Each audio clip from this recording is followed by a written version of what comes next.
అందమేదు మనస్సునే హరించగా మరాళినైలాగే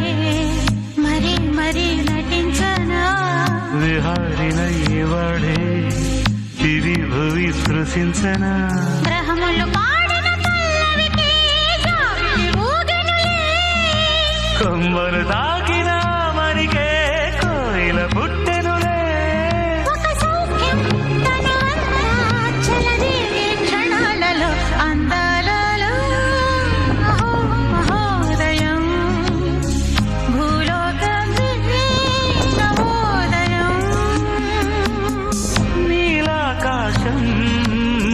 దిగి వచ్చే లోయలో ఊహాలోకం ఎదురొచ్చే హాయిలో నాలో సాగే ఏదో సరగమే అందాల